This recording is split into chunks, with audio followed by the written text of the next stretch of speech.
got a lot of people tonight. It's going to be a giant clusterfuck. Whoa. We got muted. That's a good thing. Basically, nobody could hear that. But I forgot to click start stream on the YouTube, so it's on now. Sorry, YouTube. I'll reload the file after we're done.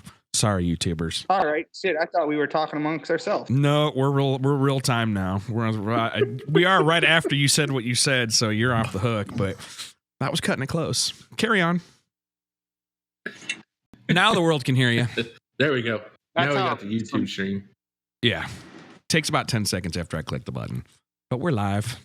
So, I'm sitting here browsing Doug Cook's house on Zillow for sale. Man, he's got a nice pad. If you guys are looking to move to a cool little town in Quad Cities, Iowa, a couple hours outside of Chicago, check out Doug Cook's house at Motion Raceworks. That's a nice pad. It sits on a nice property, too. Anyway, buy Doug's house. He pays you a percentage. No, I wanted to buy. I was seriously, if I was looking for the slightest reason to move over there, that I would buy that place. I would weasel him down quite a bit or a little bit, or try to anyway. I wouldn't just go pay asking price, but it's a nice place, worth it.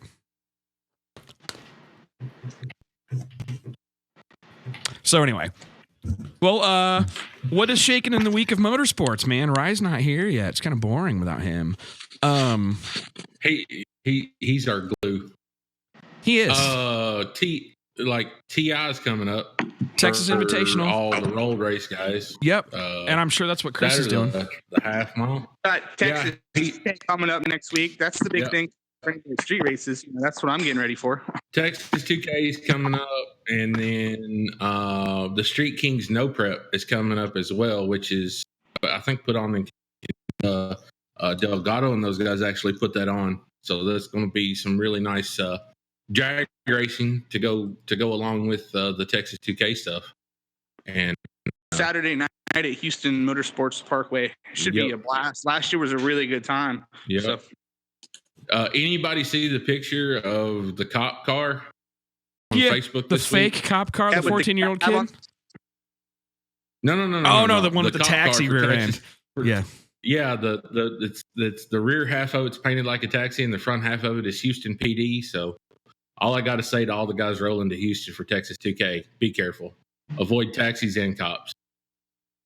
Hey, if anybody has a good attorney or bondsman down in Houston, Texas, please send me.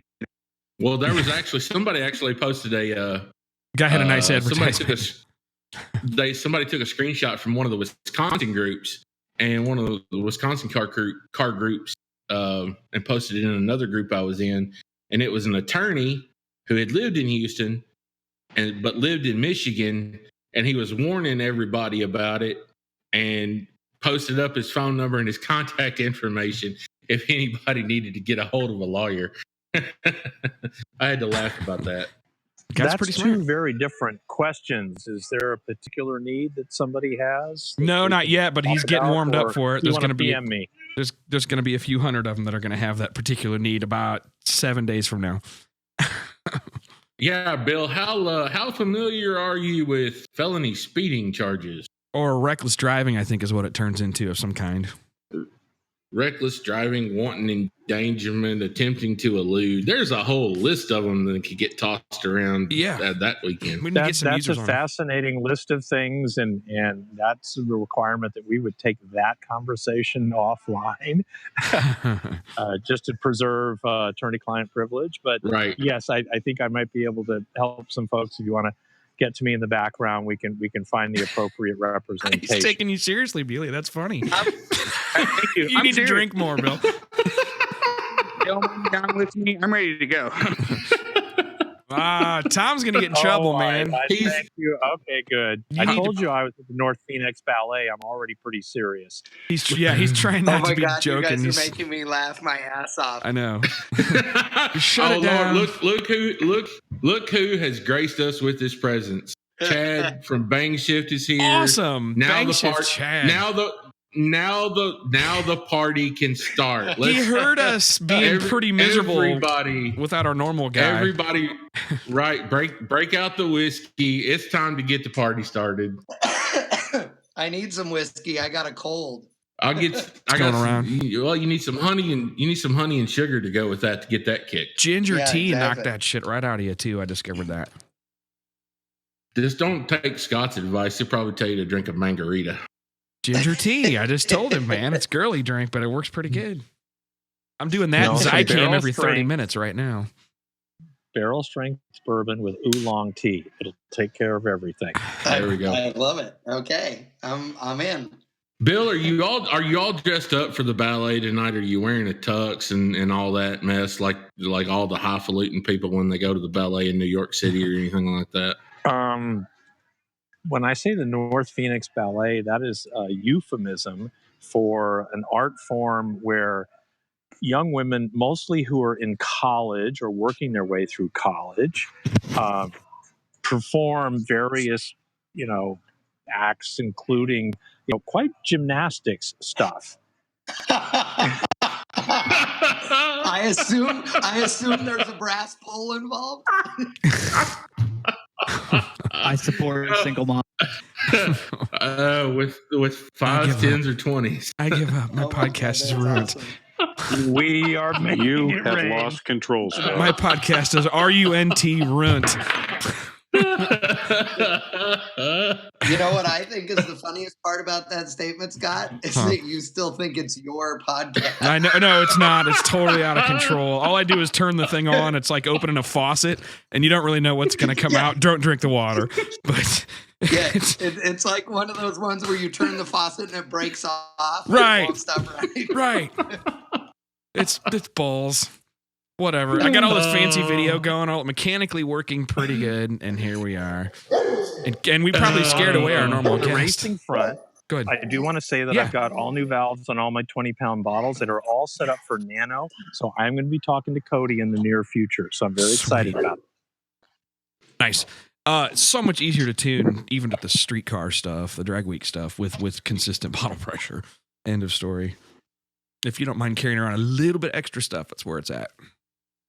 But Yeah, we make up for that extra weight in ET and mile an hour. We promise. oh yeah, the tune alone. Oh man, we should get to our guest. So man, I'm gonna switch on the video here and put on his slideshow, just so you can kind of see what he works on. But our guy is Ken Bjonnes. He's the guru at Palm Beach Dyno, and obviously, I mean, I think he can pretty much tune anything. I think we're going to find that out, but he's really slick on the Coyotes, and using the stock Ford ECU. He's got guys going 7s, and doing amazing things on almost completely stock transmissions, like really, really simple updates to make those things tolerate the kind of power he's making. Most of us here know that, the Coyote is kind of a level up on the LS as far as if you blow on it, those things will make some power, and so, I'm just kind of stoked to hear about this stuff because I was told by Eric at HPT and some of the other guys at HP Tuners that these guys were really pushing the bar as far as what they were doing with the stock ECUs.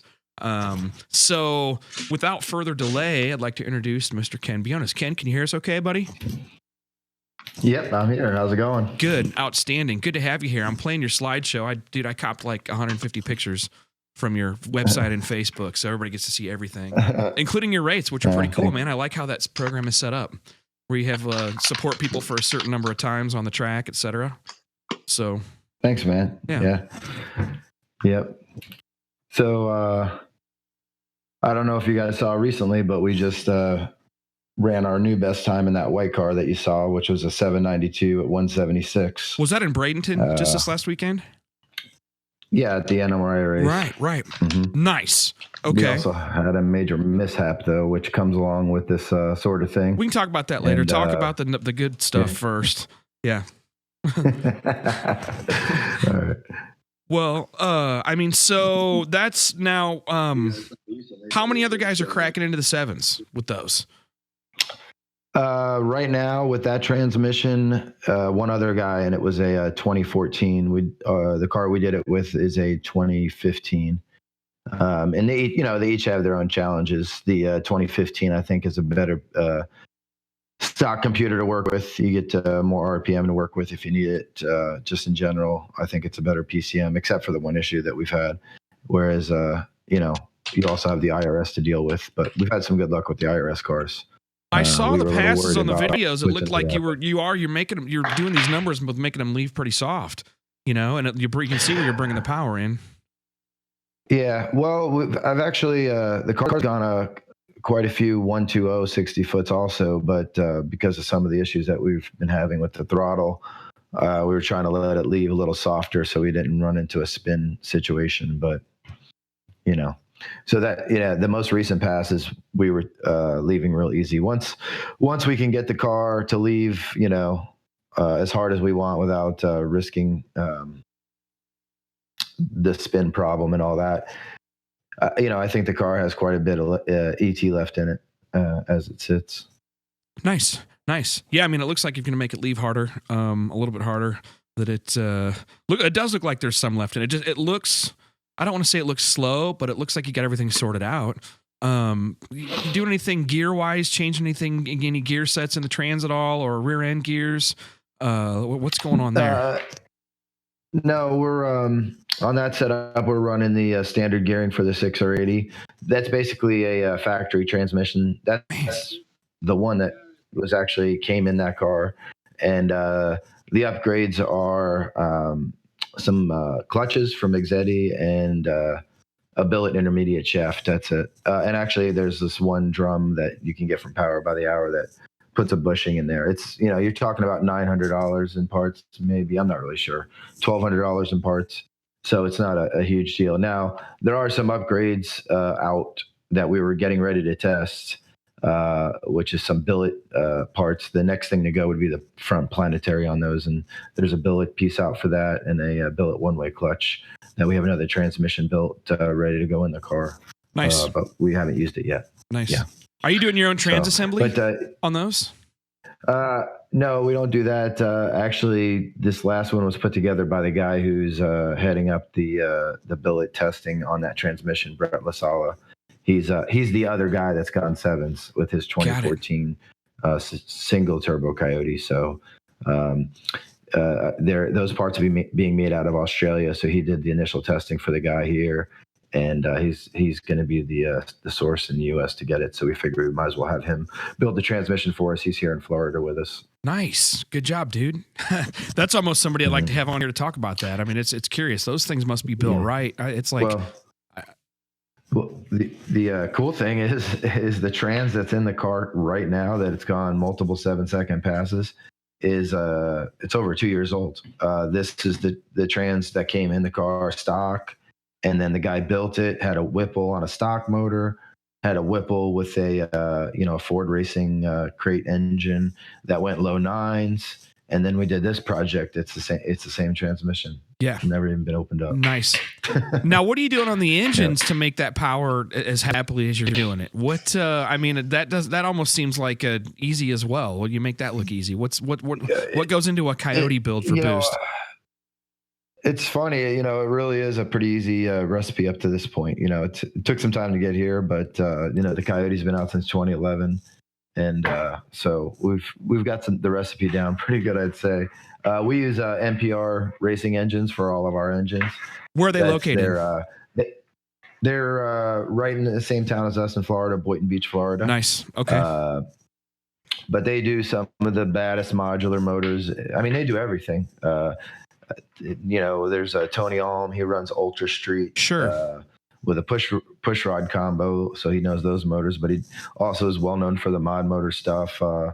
He builds Eric Leeper's motors and a couple of the guys that hold all the records. But anyway, the combo is their short block, which is the sleeve. It's got the Darton sleeves in it. That's pretty much key for big power on those Coyotes. That's the one weak point on the Coyote stock is the block. So the Darton sleeves take care of that. Gotcha. But believe it or not, this thing has stock camshafts and the stock variable cam timing working right now. I'm guessing you can do enough with the variable cam timing to actually make that work with boost, right? Because you're only going to move like some events a couple of degrees around, just like you would switching cams around, all motor to a turbocharged cam versus one that's a blower. But I mean, I know it's just the exhaust valve event timing or whatever, which you've got pretty wide control over, right? Yeah, absolutely. I mean, it's taken us this far.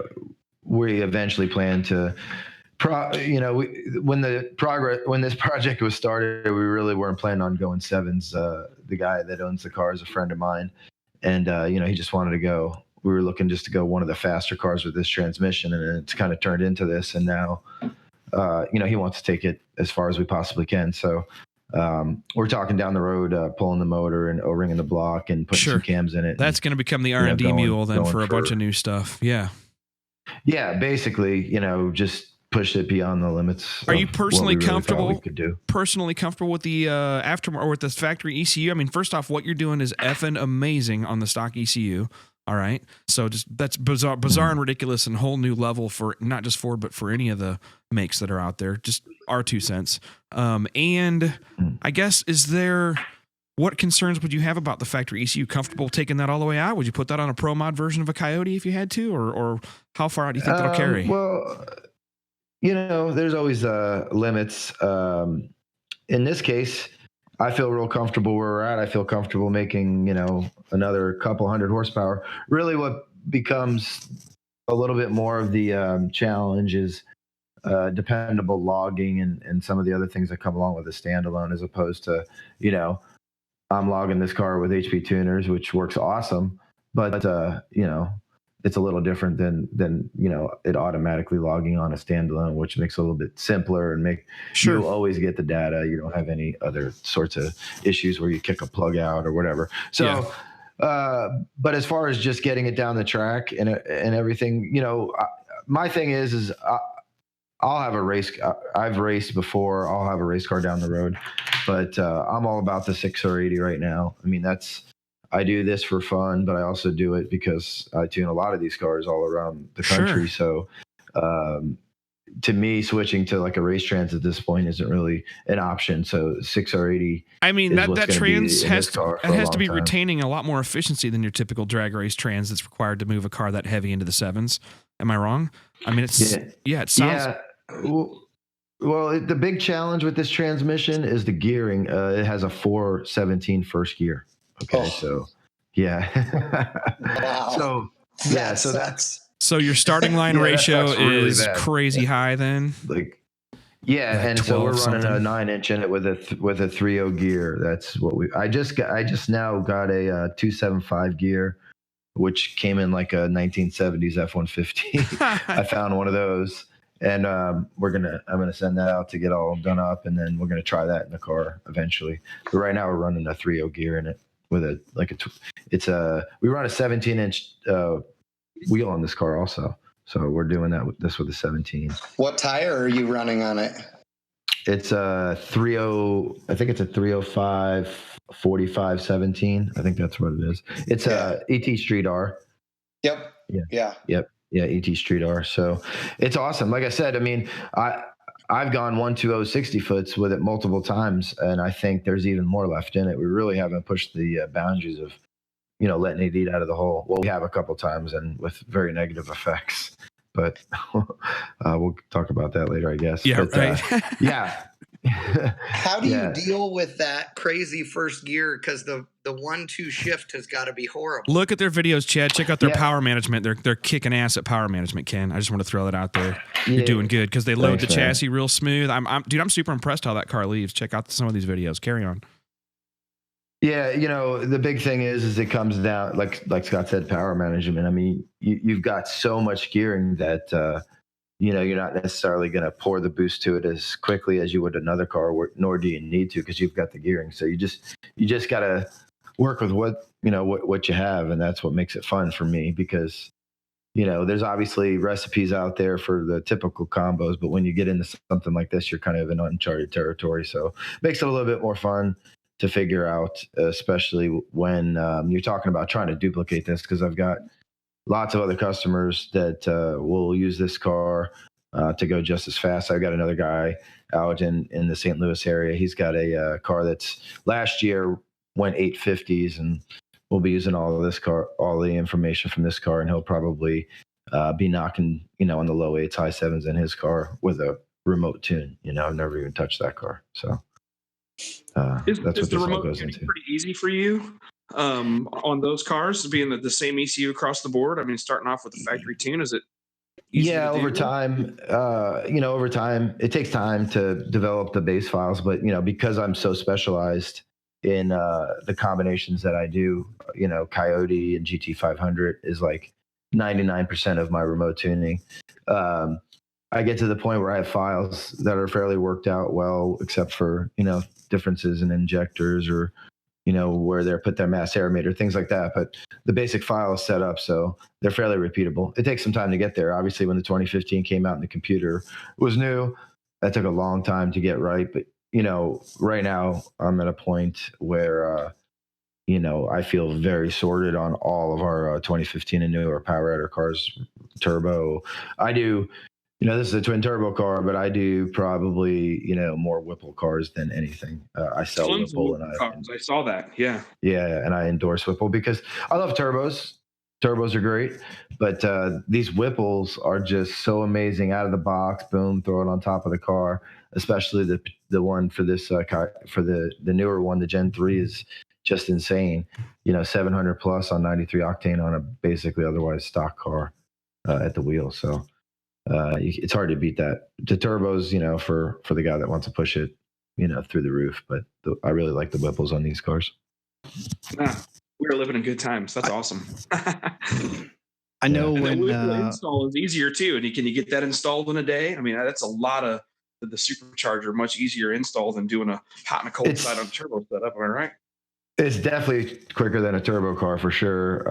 The easiest is a centrifugal supercharger, I would guess, on the install because of the air. They all use air to air, where the Whipples, air to water, and you've got the heat exchanger to mount and intercooler tank and all that kind of stuff. But it's a real clean install. That's why I like the Whipple. There's no modification. Some of the other positive displacement blowers for this setup, you're grinding the timing cover or having to modify the car some to get it on there. The Whipple is really nicely designed. Have you done any compound setups? People are asking. Someone actually asked that. That's actually kind of funny that you say that because I have a 2016 stick car with a Whipple that I'm doing as a project car and stepping through taking the bone stock car, putting the Whipple on it, and then logging the results with the video series, and then going through it. I actually started on it last year, and I've been so incredibly busy. It's kind of been shelved, but I'm trying to get back to it in the next month or two. So if anybody wants to check that out, I'm doing it on YouTube, and I post it on Facebook. Right now, I've pretty much just put the blower on a stock car. But long term, I do plan on possibly doing a compound setup on that car. Most of these twin screw guys that are looking for, or the TVS guys that are looking for more power, it's very common for me to do a blower and nitrous combination. So in this case, the turbos take the place of the nitrous. You just never have to fill a bottle. So that's the way I'm looking at it. I've done a few compound boost setups. I've never really honestly been a huge fan of them or trying them because they're not necessary. But as a science experiment, they're kind of cool. And I Science fair project, take another shot at it. Good. Yeah. We did a Ford coming from you. Yeah. Because you're running this. I find it way more interesting that you're able to run these numbers with that transmission than with the engine combo, because I know what a Coyote is capable of. Yeah. So it's really funny coming from you when you say something like that, because let's face it, running that transmission is a science experiment. Because if on paper anybody would tell you there are a half dozen other transmissions that are the smart choice for that. So it's awesome. Were you the first guy to just say, hey, screw it, let's see how much power we can put through one of these, and just kind of worked your way through it? And also that, and I want to know how the controls work for that transmission. Is that one of those clutch things, or where the computer has to manage line pressure and time of slip and all that? Or carry on. Who started this? Yeah. Well, I don't know if I'd say I'd started this. We were the first one to get in the sevens with it. But I've been tuning these cars. I've been specializing in Fords before the Coyotes came out. I couldn't even honestly tell you who was the first in the 8s with this transmission, but I've been pushing it for a long time because I do so much remote tuning, both with my own car and with customers' cars. I have a 2011 twin turbo car that hasn't been very quick yet at the drag strip. I'm building a rear end for it, but just some shakedown runs, it's been 191.5 mile. And I'm turning that car into, what this white car is, except obviously a 2011 with a straight axle where, because the white car, we're planning on doing a lot more with than just drag racing. We'll be doing a half mile with it, mile racing. A friend of mine got in on drag week. We're going to try and use this car for drag week. It's only got an 850 cage in it, so we'll be doing that street class, but still, I think that'd be cool. And, that's really what I'm looking for. And that kind of points to why I like this transmission is I'm not building a drag car. This is an extreme car, it has a lightweight front end and all that. But in general, we're trying to build, it's a test bed for the street guy, the guy who could just, take the car, drive it every single day, and then take it to the track. Like if you take this car and back out the raciness of it, I mean, you could drive this on the street, but it is racy. Sure. It's lightened up. But if you backed your way out of it a little bit, well, first off, I think the car right now, let's just say, if we didn't have the issue we had, and even it's definitely 770 capable. So you back it out, you make it more into a street car. You're still going low 8 seconds and daily driving this thing if you really want to. It's, that's what you've got. And you're just pulling up. How much weight have you taken out of it, just out of curiosity? Yeah, what do they weigh? If you can tell us. We weighed at Bradenton, we weighed 35.25 with that's me in it. a pretty sizable chunk. Yeah, that's heavy, but that's very light for this kind of car. Very, very light. That's super light for that car. Yeah, you've got the car customer like 4, that I have. pounds new. Yeah, typically the average guy with a twin turbo kit set up like this, race weight, with maybe a roll bar on the car is right at about 4,000 pounds with drag wheels without any lightning. But that was one of the keys to getting the transmission to live. It lives in some. As an example, though, I've got a guy that just went 920s with a 4,100 pound Whipple car with this transmission. Over and over and over. So it could be strong on a heavier car. You're just not going to go sevens, but they're holding up, without any problem. Yeah, I think taking all that weight out helps dramatically with that transmission.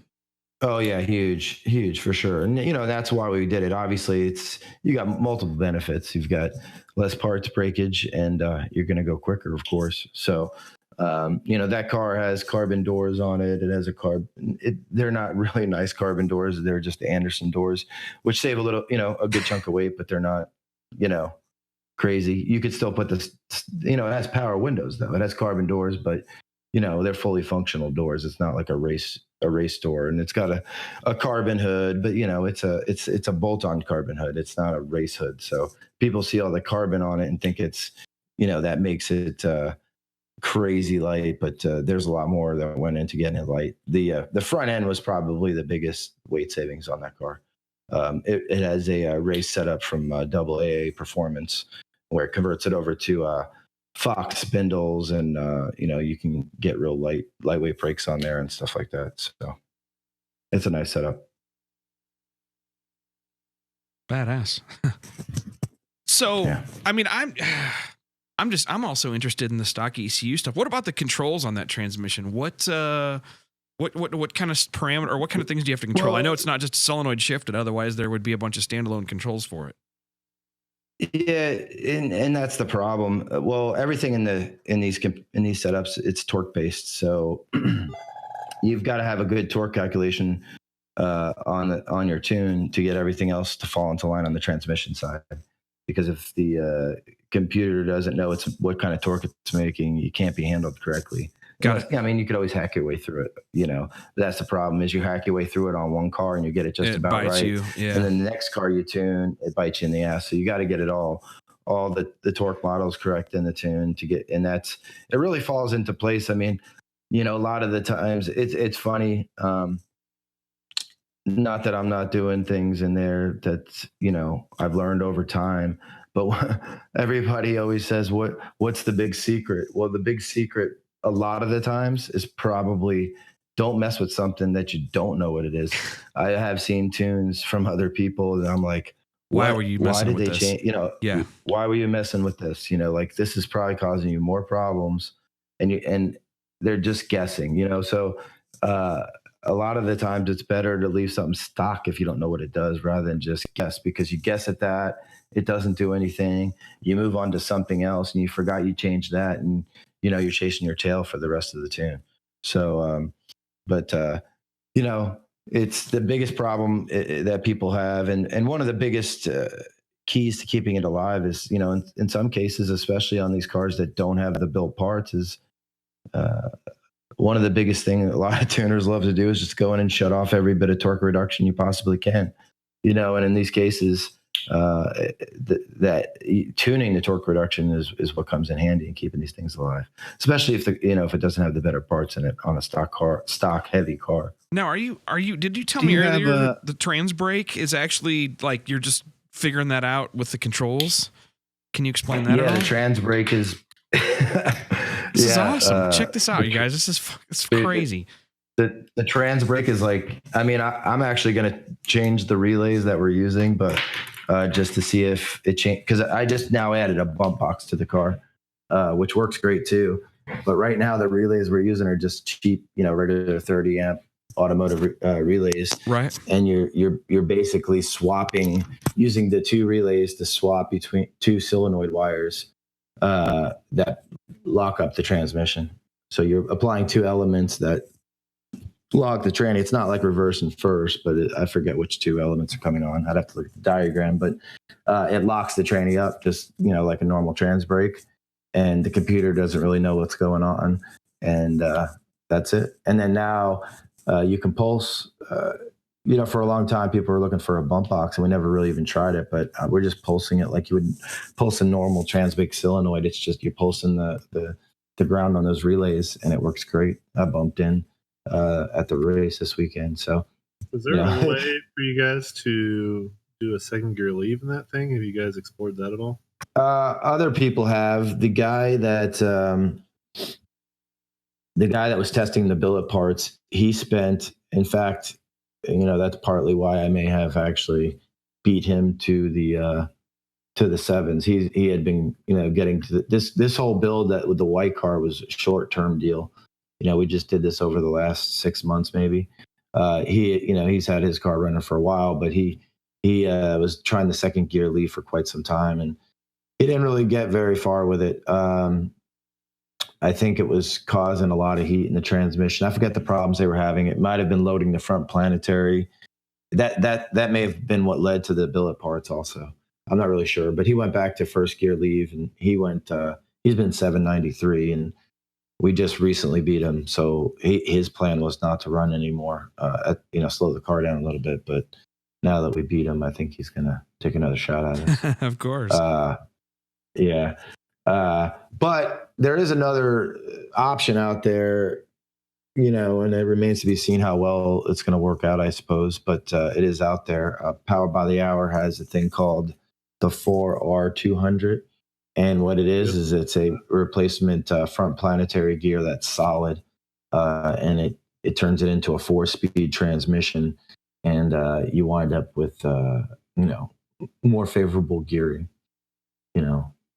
For big power cars, you know, similar to like a turbo 400. Just convince the guy as a gear vendor to make one for that thing, and then you can just split gears, take it down halfway to begin with. Adding a bunch of weight though. Yeah, I mean, I've got a few customers with the 4R200 that we're working on right now. I think they're both turbo cars, but you know, for me personally, I'm going to stick with the stock gearing.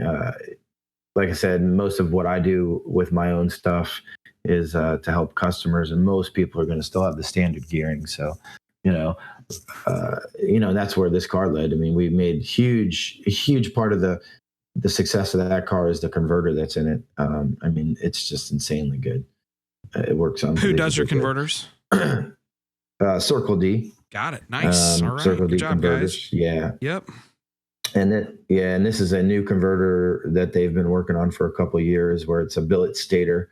They never offered anything like that before in this, so it's really changed what we can do with the converter now. And I mean, that's been the key with this particular car for me. I mean, it's just a badass converter. I've got another customer that was at the race with us this weekend, just a regular street car. You know, it has rods and pistons in it, and he doesn't want to use the trans brake on his car. He has a similar converter. He's able to foot brake that thing at 3,600 RPM and went 880, you know. So no trans brake or anything. Pull up to the line with a turbo car, smash the brake, floor it, let it go, and then 880, you know, and this is a full weight car. Have you heard anything about the new Neil Chance converter for that 6R80? No, I haven't. No. Yeah, obviously. I sat on the plane next to Marty on the way home from PRI last year, and he was telling me that they're done with it and they're about to start selling it.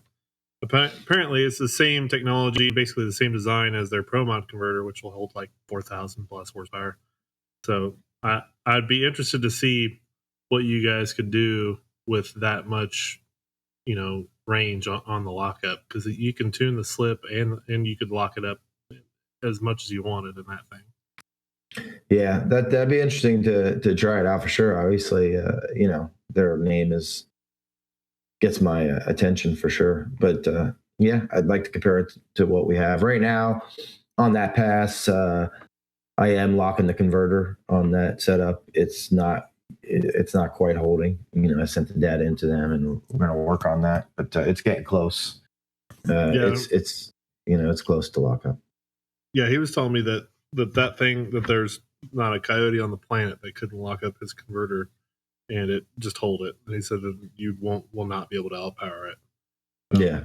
He told me that, and I was like, well, that's going to be pretty fucking interesting. Yeah, it'd be interesting to try it out for sure, especially on these heavier cars. Like I said, this particular converter we've got, it wasn't too bad percentage-wise. I'd have to look at it. It was just a few hundred RPM. I logged it on as RPM. And, you know, on a heavier car, obviously that's going to go up, though. So, you know, be interesting to see what he comes up with compared to Circle D. Circle D has been the go-to converter for this setup since the 6R80 came out, for sure. But it's always nice to see some competition, especially from somebody like that. Yeah, they're making a 470 converter, too. But they're still working on it, and they're about to start testing it, and they're local to me, so I'm gonna try to swoop in and test that thing. Is anybody going to get a standalone trans controller going for the 6R80? Or I want to know how those are controlled. It sounds like something Delgado could pull off. Does. There is one. It's still pretty new though, as far as results. It's been out a little bit, but there's a guy with a. I don't have anything to do with it. I don't know who tunes this car. It's I think it's a 2010. It's a GT 500 car, and it's been mid to low nines so far with that setup. Which, you know, I'm pretty sure it's a full weight car. It's a good ET, but I think they were having some issues with. I don't know. I'm a little suspect that you're ever going to get the standalone controller to work as good as you would the factory computer, but. We'll see. You know, we'll see how, you know, it's getting the car down the track. So that's step one. It's doing awesome. I mean, Fowler, are you still with us? How quick has your car been? All the work that's going into your setup. What's the Mustang, the Fox body? How quick have you gone, Bill? Oh, I'm embarrassed to even speak into this group. 880s. Well, see what I'm saying? Listen to what these guys are doing on bone stock stuff. I mean, if you add up, you know, yeah, I mean, man, go forward. God, we live in good times. That's all. All motor, I'll mention, but, you know, come on. Yeah, naturally aspirated, but how many cubic inches? Yeah, it makes 1,017 horsepower on the engine dyno. I know because I went out and helped them tune it. But it's still, I mean, that's a pretty raucous combo compared to something as tame as what these guys are puttering around in. You know, Bill's got a drag week car. It's a big block Fox body car, and he's still sorting it out. It's not fair. It should be low eights when it's all said and done, or 830s or 40s pretty easily, but he's still working on it. But anyway. Yeah. These 15 to 17 cars are just, I mean, the 11 to 14 is great too, but the 15 to 17 car, I've just got customers, you know, almost any power, you throw it on there, they go to the track and boom, they're running mid nines like it was nothing. You know, it's crazy. You have a ton of guys on there showing low and mid nine time slips on your Facebook page. Just tons and tons of pictures of these guys, and I'm playing them on the slideshow. But clearly, pretty awesome. It's unbelievable. And and it's pretty much all the power outer companies have really stepped up. They're all great. Vortec. And these are cars that are cheaper than ProCharger, Corvettes. Ripple. You know what I mean? They're cheaper than Corvettes. Yeah. So, I mean, that's go for it, you know? I bought my 2016 leftover for $29,000 brand new. Nice. So, yeah, that's a pretty cheap starting point for something like this. Nice. Any other guys got questions about this stuff? I mean, we got more to talk about for sure. A lot of the guys don't even know what happened last weekend. I was about to ask if that's been brought up yet. It's not, but we talked about it. He had a good chat about it this morning. I'm like, all right, this guy's totally cool talking about it. I mean, it's just it's a developmental thing. But anyway, go ahead and tell us what happened while you were right after you set your best ET. Yeah, well, it goes back actually to the time right before that when which was our first 7-second pass, and it's been reported by a couple of customers of mine. But it really showed its face, which was what happens is, and it happens when you're on the trans brake. If you're on the trans brake and you spin and you lift off the pedal, the throttle hangs open for a significant amount of time. So a few weeks ago that happened, and it luckily threw me into a spin, and I just barely tapped the wall with my chute, and everything was great. So obviously that was in my mind going into the race this weekend. And I made some changes. And it wasn't happening frequently, right? I mean, it wasn't, or was it completely repeated? Well, it was only when I spun, but it was only really when I spun, and the car was honestly very consistent. I mean, the car is probably got only 40 passes on it, and it's spun only a few times. So, sure. And it seems to be worse the longer you're on the trans brake, for sure. So heading into the race this weekend, I made a couple changes to the tune, but we were doing so much work to the car prior to the race to take it from a 790. We were hoping to run 770s or so. We didn't have a whole lot of time to troubleshoot it. I had some very smart people agree to help me. We got in touch with a Ford engineer, actually, a calibration engineer that was going to help us look into it. And we just did not have time. I regret not wiring in some sort of fail-safe heading into this race that I could hit and kill the car. But anyway, so the weekend really started off awful. We got there, and first pass, I had the boost controller on the wrong map and ran like an 870. And then the second pass, I run a 9.1. I'm like, something's wrong. Third pass, we're running 9.1. I find a cracked fitting on the wastegate. So we're not getting any CO2. So fix that. And then I run a 798, leaving soft. And then I'm like, all right, well, let's turn it up just a little bit. And we ran a 792. And then in this case, I'm just, it's a race, but I knew I had people covered because it's just like a catch-all kind of class, more of an exhibition class. Sure. So I was racing a slower car. So I'm just going fully in. I'm not using a bump box. But the next round, I have the number one qualifier. We just put the bump box on, and I'm like, well, that's why we have it, so I can cut a good light. Let's try it. Yeah. But obviously, it's going to build more boost, and I knew that, and it went a few feet, roasted the tires, and I lifted and full throttle burnout down the track. Never closed on me. Hit the wall at full throttle. I don't know how far out I was. The data log said 106 miles an hour when I hit the wall, but I'm not sure if that was exactly right since I was spinning. But I hit the side of the wall pretty much square. So, which was good and bad. I mean, the damage is widespread, but may not be as extensive as it would have been otherwise. Have you looked at the it new yet? front end that we had probably? Oh yeah, the new front end that we got on it actually may have helped save the car because the A-arm broke instead of shoving the whole front end over when the wheel hit. It it needs a door and a fender and a hood and rear quarter. And most the main frame is straight, just needs a little bit of straightening in the A pillar and a couple other spots and some new front end pieces, a couple wheels. So yeah, not a cheap fix, but fixable. So we're gonna fix it and keep going with it. We really want to show what the car can do, and we'll just have to take our time and figure this out. Luckily, the customer that I have out in St. Louis has a a big area to test this issue. So we can send him tune updates and he can go test it. And, we can actually log, the event, it's telling us what's going on. Believe it or not, the computer reports a torque source, depending on what's controlling torque. And it shows it's reporting as cruise control. That's what he said. Cruise control is reported as being what's keeping it going. Yeah. Yeah. So you lift and then it goes into decel mode for just a second. And then boom, it pops into cruise control mode. How far open is it opening the throttle? I mean, is it literally wide open? The blade's going all the way open, or is it? Yeah. In this case, when I hit the wall, it was wide open. It just depends on how quickly you lift and how long you're on the trans brake. My customer that's testing it, he's just sitting on the trans brake for like 3 seconds or so, or the two-step and the trans brake for 2 seconds or so. And then he's lifting off the pedal as he's lifting off the trans brake. And it still goes like 50% throttle for Andy at Motion Raceworks is listening closely. Yeah. Well, we had a problem where we just tried to pedal the car and it was just behind the foot enough that it screwed up in a wheelie. It stayed open. He drove it right, but it stayed open a little too long and then it shut and just slammed itself down. And it sucked, but we didn't have the problem where it was hanging open. And this was on a GM LTE5 car, but...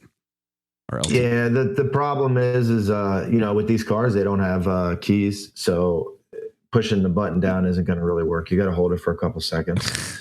I didn't want to throw the car in neutral really because it, in my mind, kill the motor. In my mind, it was that throttle was going to hang for 1 to 2 seconds and I was going to be good. So before it threw me into a 360. In this case, I was going left, but sort of straight. So I thought I was going to drive out of it.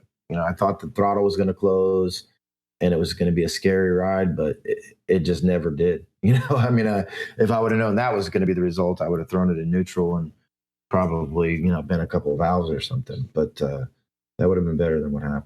But hindsight's 2020. Yeah, it is. You are not alone. The number of electronic throttle body cars that are having incidents is going up more and more as everybody starts tuning them more and more. And I can tell you that I personally know of a half dozen pro touring cars that have crashed on road courses because of the throttles hanging open on them as well. And I can tell you that there are, we all need to be paying a lot of extra attention to it. And not just because it's scary, but also because sanctioning bodies are looking at it. And currently multiple sanctioning bodies are looking at a requirement to have a foot actuated throttle for any car. Some of them already do. SCTA, ECTA, NHRA technically have it in their documents. NHRA has it, but they let cars run with them. I mean, COVID gets electronic throttle. I don't know. I'm That's going to be tough. Yeah. That's going to be tough for a lot of these stock ECU cars too, because me coming from the GM side of things, all these newer cars won't function with a mechanical throttle, right? With this factory computer, so it's going to require, some sort of standalone or something like that. Same as a Ford. No, you guys are all thinking way too difficult. There's already 2 people that are making billet aluminum setups that will work. You guys are such tuners with the electronics that you're not thinking from a mechanical standpoint. Scott and I have these conversations all the time. So if you take the electronic controls off of a electronic throttle body, it's just a mechanical throttle body. So there are ways to put a mechanical cable on them in order to pull them closed. Nah, these guys are talking about nope. These guys are talking about the fact that the torque management based software, the way the ECU works, isn't going to jive with that, with having a mechanical control. Am I right, guys? Is that no? But you're not listening to me. That's what I'm telling you. But I think he's basically saying it's going to be like it's going to add it as a fail safe, basically. To be able to toe pull. It's just a toe loop that you pull with your foot. Yeah. Now you're fighting some torque. I would love that. I wish I could have bought that last week. Yeah. Yeah. That's a simple deal, dude. I still say just a tether or something on your wrist, like a snowmobile or a jet ski, that you can just whip it away or something. Well, my plan was a big panic button that would have cut power to the car or to the throttle body or something. But, we did a bunch to the car right before the race, a bunch. So, It happens. Of course, man. These guys are breaking new ground. Yeah, it's going to to happen. So you'll figure it was like, out. oh, we don't have time. We'll be fine. We'll be fine. And of course we were not fine. Hey, dude, you're like every other racer. That's how it works. No, you solve the problems when they happen. I bet you he comes up with an elegant solution now. Can't wait to watch what this guy pulls up the next race. Well, we'll come up with a fail safe for it, but we're definitely going to figure out the real cause of it because we have to. I mean, there's just too many other cars out there that are. Oh yeah, you guys will get that. You guys will get that. Well, to me, it would. To me, since you said that the torque source is cruise control, it would seem to me that maybe when you're in race mode, you have some way to disengage anything that the cruise control would do. Or tell them about that. It's funny Chad says that. Yeah, check this out. Yeah, we just the racer out in St. Louis that's tested for me. I just disabled traction control. HP Tuners added that for me to be able to disable it in the tune, and it had no impact. So even though it's reporting as cruise control, it's shutting off the cruise control. Yeah, it's not necessarily the cruise control. Yeah, just shutting off the cruise didn't. Yeah, or there's just a bug. I mean, it's certainly possible it's a bug. I was talking to a friend of mine who's an engineer that was saying, it makes me feel good. He's like, don't rule out there being a bug. He's like, it's a bug that may have never been found because never the car's covered never in used OEM. The way you're. Yeah, that's possible. You're never using the car like you're using it. Technically, it's not a bug either for them. It's a bug for you because you uncovered a combination. It's a feature. It's a feature. Yeah, I think it's a bug when my foot's at 0 and the pedal's at watt and we're going hundreds of miles an hour, 3 digits. It's like something should be in there going, yeah, this is not right. Something Have you guys ruled out any sort of mechanical issue with throttle blade or any of the other things that might have been precipitated by something that happened on a prior run, or just can't fight the airflow? I've had them stick open. It's definitely it's the tune. I mean, it's commanding that much torque. Yep. It's commanding that throttle angle. I mean, it's doing exactly what it wants to do. It's commanding it to do that. So it's scary. So is it possible, Scott, to create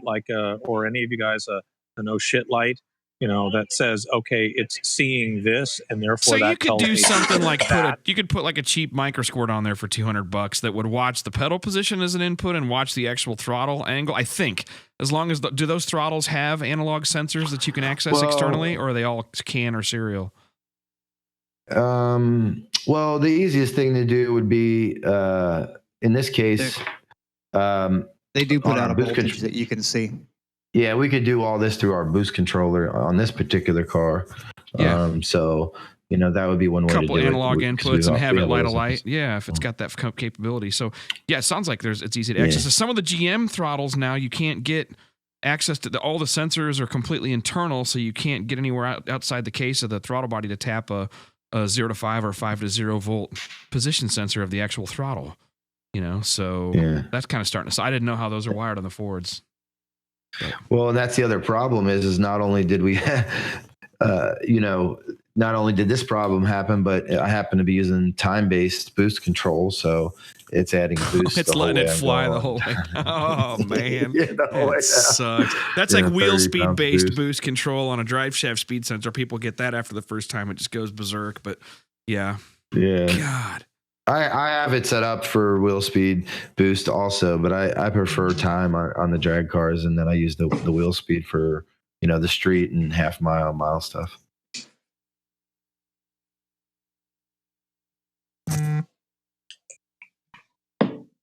So, well, I mean, it happens. I'm glad you're okay. I mean, the rest of the safety equipment did its job, so it's no one else got hurt. I mean, it's just the car.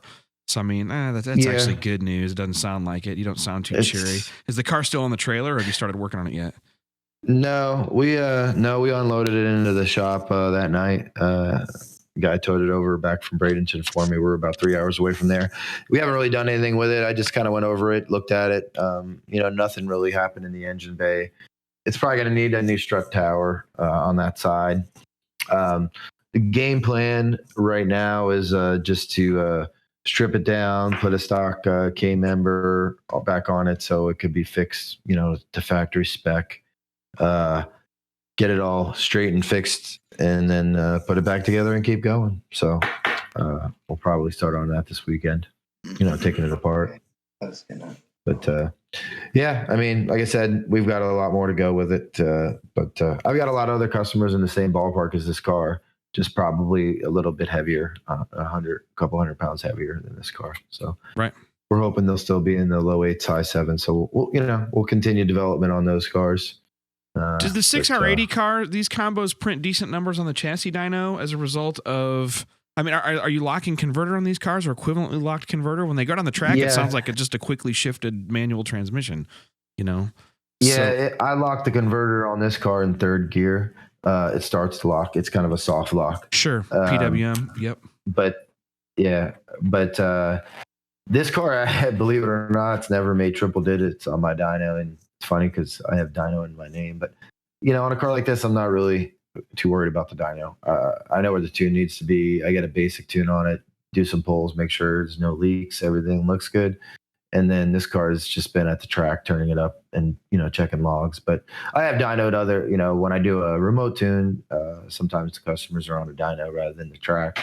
And, they'll put, I just did one, what did it make? It was a stick car, so it's showing the power fairly, close. That car put down 1270 on 24 pounds of boost with the 64 millimeter turbos on one of these, basically the same exact motor as this car through a stick. So, and we're running this car at 30 pounds of boost. It's probably making 1400-ish to the wheels, the white car on those passes. Yep. And at how many cubic inches? But 300 and something. Yeah, I mean 302. I don't know exactly. It's just cleaned just up. North of 300. Yep.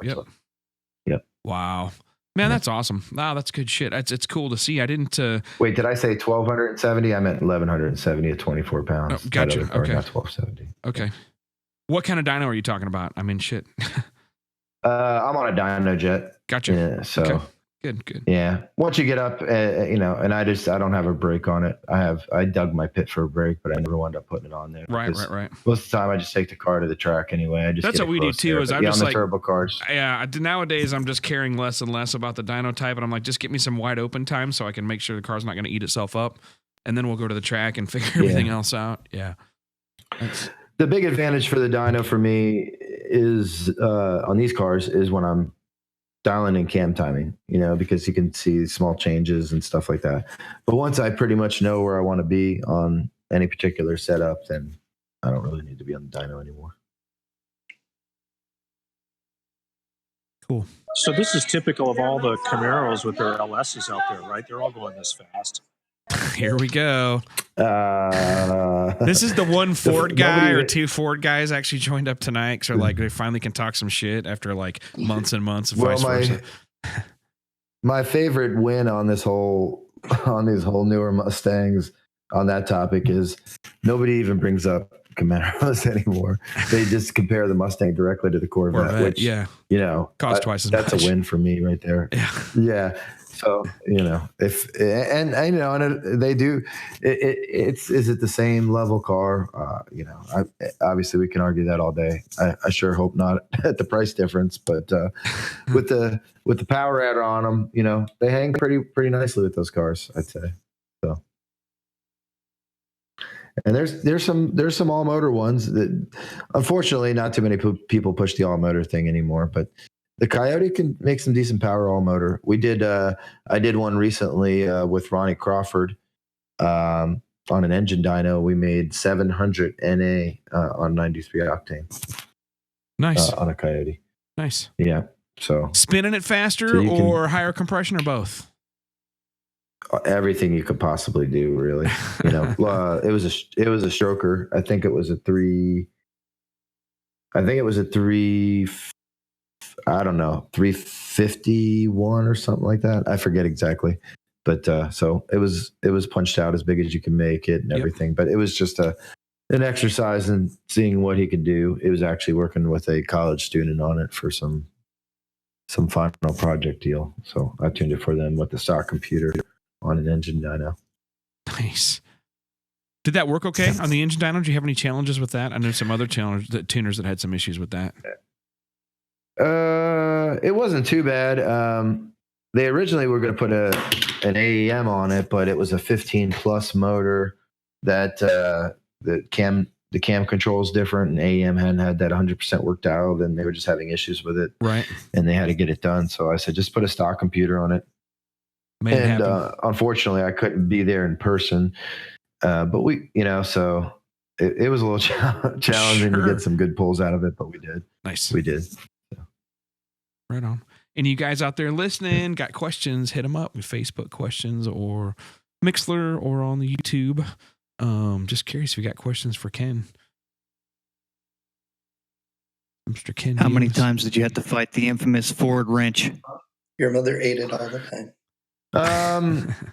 The wrench light's a big problem on the positive displacement blower cars for the most part because the throttle body changes so much. But in these cars, we're running. This car has a bone stock Boss 302 intake on it and a bone stock throttle body, and it hasn't been touched. So, obviously, you could still get wrench lights on those things with the torque being off, but with a stock throttle body, it makes it pretty easy. It's not really a big deal on these, to be honest with you. For us, I've been doing. That's the nice thing about specializing in Fords. I've tuned a few GMs here and there. I do Gen 5 Vipers mostly because a friend of mine had one, and now everybody that he knows has me tune their car. So I do a lot of those, but for the most part, I do all Ford. So I've got the Ford throttle body stuff fairly well figured out by now. I sure hope so after this long. Yeah, you got it.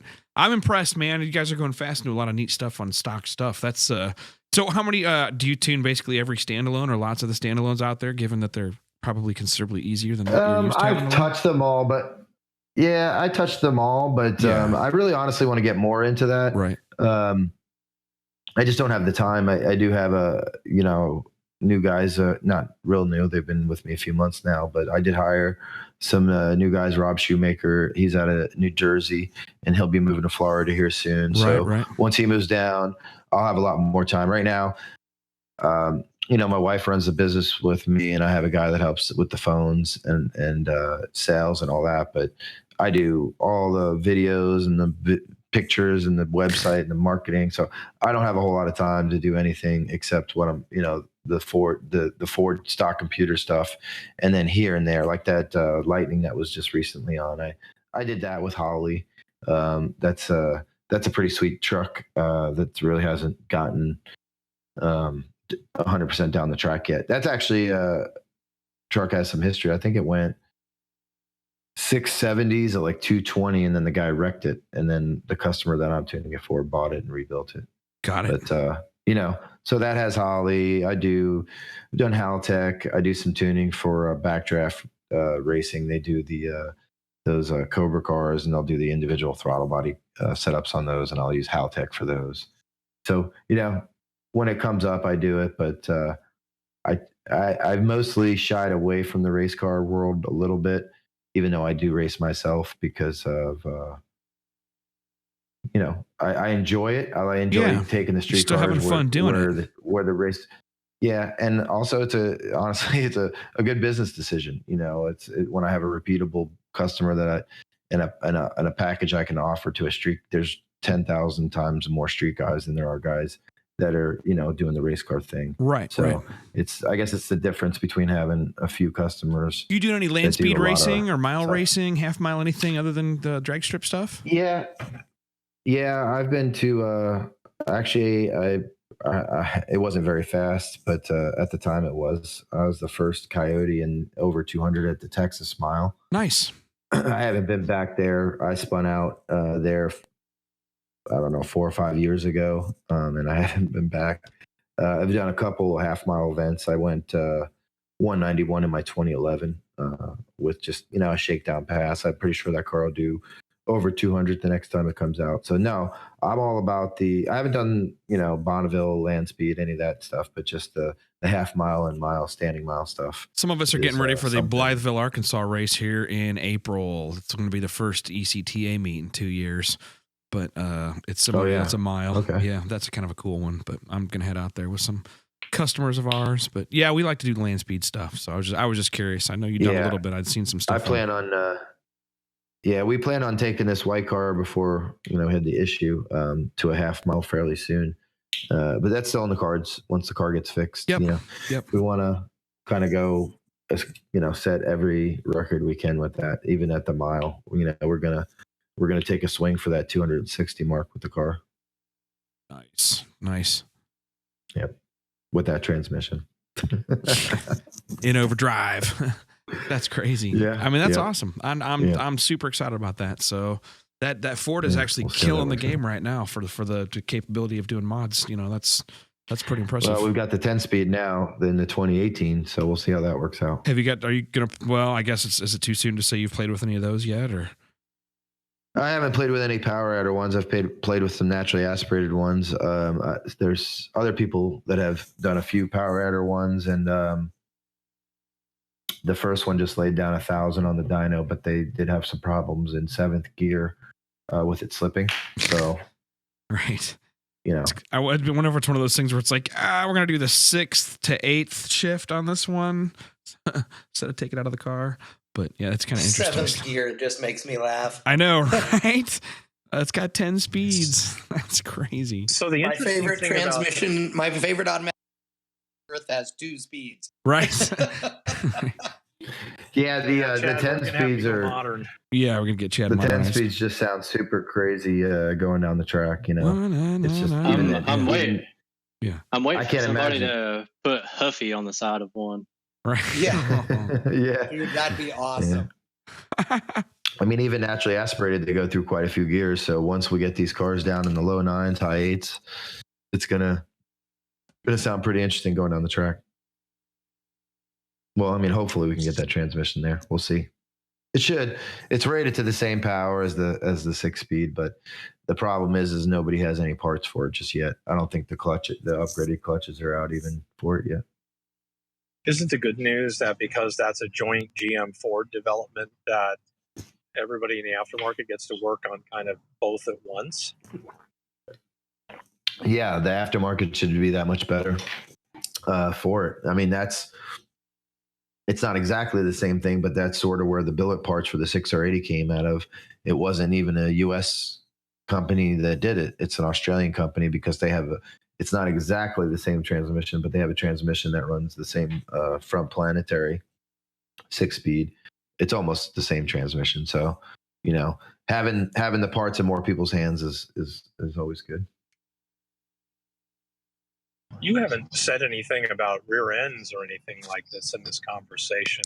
And I sort of expect at some point that you'd be scattering a lot more of that stuff. Is there a program that you're going through to keep everything straight? Because people sell anti-hop kits for those cars. Yeah, this actually has, suspension-wise, it's very simple. It has a few BMR parts on it. We actually have, they offer just about everything for that car in something stiffer or whatever, but there's quite a bit of the factory rubber left back in it. There's one particular suspension piece from BMR that kind of stabilizes the rear cradle, and that's really the key to the whole thing working. As far as the rear end itself, it has the G-Force 9-inch conversion, so it's just gets rid of the 8.8 pumpkin and puts a 9-inch pumpkin back there. And the stronger axles, but it's all the factory arms and factory subframe. There's a company, the company that builds the Cobra jets called Watson Racing. They make an aftermarket rear subframe. It's still IRS, but it's completely different subframe, and that saves a bunch of weight and gives you a little bit better option on wheels. But it's very expensive, and there's some things I don't like about it. But the company that made our front setup is also going to make their own tubular rear subframe. So we're going to be testing that in this car. So that possibly can drop another 100 pounds. And he thinks we can run a 15 by 12-inch wheel on it. Right now we run 17-inch wheels because the 15-inch wheel options for it don't work as well because of the offset you have to run and the alignment that you wind up with on the car. The 17-inch wheel works better for now. Are you guys using an adjustable lower control arm or anything on that deal? Yeah, it has. It basically has the adjustable lower and the CB005 cradle lockouts on it. Is basically it. Viking shocks. Yeah, it's a very simple combo. Believe it or not. Okay, this car is going 12060 foot. And it was doing that when it was, we just recently took weight out of it. It went sevens at 3650 and multiple 120s. And when we, I work real closely with Kelly at BMR. They have a sheet for these S550 cars, and here's the alignment you need. Here's where your shocks need to be set. And that's what we did. And I have never touched the shocks on this car. Never. Don't need to. I mean, it's really that simple. I mean, we going sevens is great, but it's a very repeatable combination. There's no magic here. It's, BMR parts. Here's where you set your shocks, twin turbo kit, stock cams, tranny with some rebuild parts and a tune. And, you're there based on ET is just going to be based on what the car weighs, but the combo is just super solid.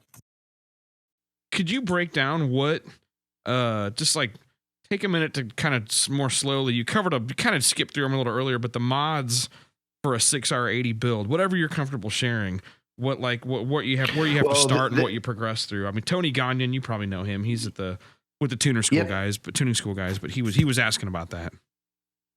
Well, basically, this particular transmission is that's in the car now is what I would call your standard build, except power by the hour. One of the drums that one of the shafts rides through, there's nothing there. It's just it just rides right on the drum. So they take that drum and put a bushing in there to help with heat because they were seeing some heat on the shaft. That's really the only thing on that transmission that is, it's not really outside the norm. They sell it as a regular part, but not everybody uses that. But everybody does the rest of what's done to it, which is just some upgraded clutches and a billet intermediate shaft. That's the shaft that snaps on the stock transmission. So, I think you're talking, I'm not sure what that drum costs. I don't think it's very expensive. But I think that just the clutches and shaft, you're talking like $1,000, $1,200 maybe less. I'm not really sure. I don't sell that stuff, but not a lot of money. Now, the new parts that have just come out of Australia via Brett Lasala, that's a new billet front planetary and billet one-way clutch. Those are, not nearly as cost effective. They're $1,150 a piece. But still, I mean, right now we've gotten to this point without that stuff. A lot of people, though, break those parts much earlier than we have. Some of our success has been the weight of the car for sure. But like I said, the 3525 is new. We took it up to a race in Georgia at the end of last year, which was a 6R80 shootout, which was, all the baddest 6R80s got together at this race, and we won that. And, that was the first, we headed to that race with 2 passes on the car and went 9-1. We had no idea what it was going to run. And we went 830s by the end of the weekend, and it was like almost 3,800 pounds then. And, we hadn't turned it up. So, even at 3,800 pounds, I'd say, right now it would go a very low 8. Man, I got to tell you, at that kind of weight through a stock transmission, even with the beefed up parts, is just crazy. I think Bill had asked about the rear end. I know, what size ring and pinion are in those? Well, stock, it's called a Super 8.8. It's an 8.8, but it's not the same exact as like a straight axle 8.8 gear. It's beefier. It's got a beefier pinion in it, and they hold up pretty well. The issue here's what you wind up with. The automatic is obviously what most people race. The automatic cars come with an aluminum housing, and that does not hold up extremely well on the real fast cars. Like low 9s, high 8s, they start to break. Then the next step that people do is the stick shift cars come with an iron housing, so people get a stick shift one and put it in their automatic. That works well for a lot of people. For this car, we just switched right over to the 9-inch from G-Force because we knew, we were going to push it pretty hard and we didn't want any, hassles. We have, I have a guy that went really early on the 2015s with just rods and pistons, a bone stock training, nothing done to the trans, none of that extra stuff. I mean, right off the factory, showroom forward trans. He went $899 with a 2.3 liter TVS blower, and his car was probably like 3,800 pounds. And he went through the aluminum one, then he broke the iron one, or messed it up a little bit. So then he went through all that, and then still went to the G-Force. So that's, if you're really serious, that's probably the best route to go. It's not the cheapest conversion, but it's, you got to do half shafts in the car. So, and they're different for the 9-inch. So if you're going to buy half shafts, you're talking $1,500 to start. And then, all the other stuff that comes with the G-Force, you're talking like $7,000. So those are your choices. Well, I know Jesse and the guys over there at G pretty well. They build a really nice part. So, like you said, it ain't cheap, but at least that it's, right when you're done. Yeah, exactly. I tell people, it just depends on your budget. But if it's in your budget, the two things I wouldn't skimp on is a fuel system and your rear end parts like that, because you're just always chasing stuff with both of those things if you cheap out. When it comes to those new cars, it's G-Force is a solid choice because that's who makes all of the Ford racing axles too. Yeah, I use their axles regardless if it's we're sticking with the stock rear 8.8, or if we're going with with their package. Of course, we use their axles, but we use them even on the cars that stick with the stock 8.8. We've and they're pretty good for their horsepower rating. We just tested that this weekend. That car, I've got a car, it weighs, I think, 4,100 pounds with driver, with the Whipple stock motor. He just broke his G-Force 850 horsepower axles, went 920 at 151. And that's just about how much power it's making.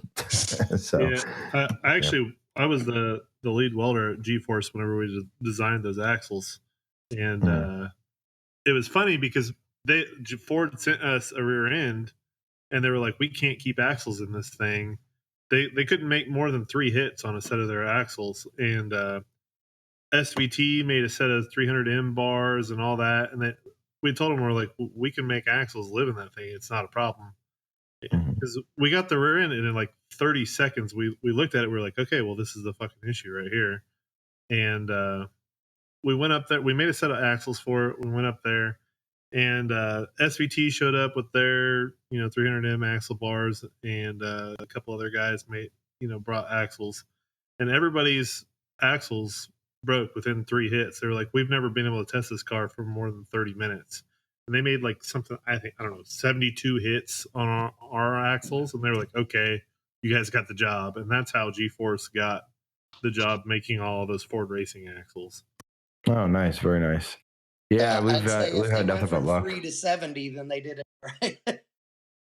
Is that a materials question, or is that some re-engineering of other weak points based in the original design? The answer is yes. Basically, it is a different alloy, but also, I mean, the major flaw in the factory axle is that they have a receiver groove for the CV boot. The clip that holds on the CV boot, there's a receiver groove in the factory axle, in the axle bar. Breaks right there. Yeah. So it breaks right in that receiver groove. That's why I asked the question. That's exactly it. Yeah, that's why I said we figured out what the problem was like 30 seconds. We looked at it, we're like, well, here's your problem right here. You have this big groove machined in this bar. That's where it's going to break. So ours don't have. Well, when I worked at G-Force, they don't have that receiver groove, obviously. funny. It takes some good aftermarket guys 30 seconds of looking at the car to like, oh, this stuff fascinates me. It happens over and over again. But that's why everybody on this call is so great, because they're all solving these problems all the time. I did have a customer go. I did have a customer with a 4,000 pound twin turbo car, stock motor with stock axles, go 9-1, but I didn't know they were stock, so we were dialing it in, and he went 9-17, and I'm like, man, you're going to be able to go 8s with the stock motor. Just sit on the 2-step a little bit longer, and you're there. Your 60-foot sucks, and I'm remote tuning it live at the track, and he comes back. He's like, a broken axle. I'm like, well, which axles do you have? He's like, the stock ones. I'm like, nice. I'm like, you're trying to get. That's incredible. Yeah. I'm like, awesome. I'm like, if I would have known that, I don't think I would have told you to sit on the 2-step a little bit longer. Right. So pretty much knew that was going to happen. Yeah, you probably would have told him he was a lucky bastard making 9-17 on the stock stuff. Yeah, well, I couldn't believe it. And I now I realize why the car was leaving so lazy. He was doing that on purpose, but I guess I missed the memo. That's awesome.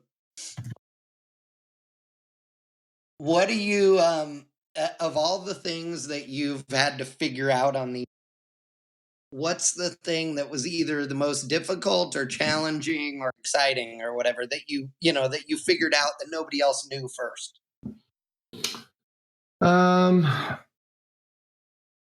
Well, on the 15 plus, getting the Roush cars tuned correctly, and that's probably a very large part of my business to this day. So when the drive-by-wire came out in 2005, all the way through 2014, all the electronics were the same. They work the same. You could swap them. I mean, you have to do calibration changes. You could put a GT500 twin blade throttle body onto a 3-valve engine, and the calibration has to change, but the motor's the same, the throttle position sensors are the same, everything's the same. So when 2015 came out, Ford's changed over a lot of their sensors. Like, for instance, the inlet air temp sensor is like a GM transfer, it's got the GM transfer function. It's different than, say, the earlier cars. So everything's different. The motor's different. The throttle position sensor is different. So when the 2015 came out, Roush and all those TVS blowers continued, because they use the same blower, continued to use the older their style own throttle stuff. body and electronics. Yeah. So whoops. So trying to get those old electronics to work on the new car, everybody was pretty lost on that. So I got that figured out, and that was a pretty big step forward on those cars, because nobody could do it. Like Whipple and Kenny Bell and the other twin screw companies, they used the newer electronics, so those were a little bit easier to tune. So the TVS cars for 2015 plus add that extra level of difficulty. I mean, most people have figured out now and all that, but the biggest problem was a lot of what was needed to change had never needed to be changed in the past. So it wasn't mapped out in the software. When you're, I guess one thing that's, especially if we're talking to a standalone crowd, one thing to understand on a stock ECU is it's very different than a standalone. Whereas a standalone is you have access to every table. There might be directions for how to do each individual table. Whereas on a stock computer, there's so many parameters that you don't see, because it's up to, you're not sure what limits might be, and you're not sure if how you think a certain table actually works. It's exactly what it's doing. You got to discover all that stuff. Ugh. And and in this case, things that needed to be changes for the throttle just simply were not there. Right. Mapped out. So, and that's where the challenge comes from. So, most recently, that's probably one of the more fun things I've done. But my main thing over a long period of time, and the thing that I enjoy the most, is the 6R80 transmission. Tuning an engine is fun, and I really enjoy it, making power. But these days, making power, it doesn't seem to be very difficult for too many people. Yep. So getting the car down the track. So the challenges of power management and the transmission is where I find the challenges. And that's why I stick with the 680. It keeps me interested. Interesting. How has that transmission shifted from a control standpoint? It's not just switching relay on and off or solenoids on and off. I know. There's line pressure management and different stuff, or what all's involved there? Yeah, the biggest thing that you have to get right is the timing of the elements. You'll have one element coming on and one element coming off. And if you get that timing wrong, the transmission is going to flare really bad, or it's going to lock up. But yeah, it's all controlled via solenoids. They're variable force solenoids. Yep, sure. So it's not an on-off. It's deal. just PWM drives then. Yeah. Yep. Mm-hmm. Yep. Mm-hmm. Understood. Yeah. So the big challenge is, and the biggest thing I see happening is a lot of guys just turn the wick up as high as they can in the tune, and it shifts like a motherfucker. Like, can I say that? That's okay. Right. Yeah, man, Sorry. You're good now. It shifts like, they shift super hard and everybody's like, yeah, that's great. But, a lot of the times that's what's breaking them, especially, the 1-2 shifter, the 417 first gear, the 1-2 drop, depending on the combo. A lot of guys try to lock the transmission as it goes into second and with the gear drop. And it's just like friggin' chopping the train in half with a friggin' guillotine, which that's a throw out to the guillotine, Anthony Ballard's car. I've got this Whipple car that goes 820s with a 2.9 Whipple and some spray at like 3,900 pounds with the 6R80 transmission. So, man, that is moving. The turbos are cool, but that car is almost more impressive because it's heavy. It looks like a show car, man. The blower is painted the same as the car. It's a beautiful car. It's really nice. It's regular old 2014 street car, 820s. And he's got a new setup going together. And actually, he's coming down to the shop next week, and we're going to try and get that in the 7s. Yep, 2.9. You mentioned earlier about using nitrous as opposed to the compounding turbo into the supercharger. Is there anything you can share a little bit more about how you're using or applying the nitrous? In general, we're using just a wet kit. The nitrous works really well in these positive displacement setups, Roush and Whipple cars.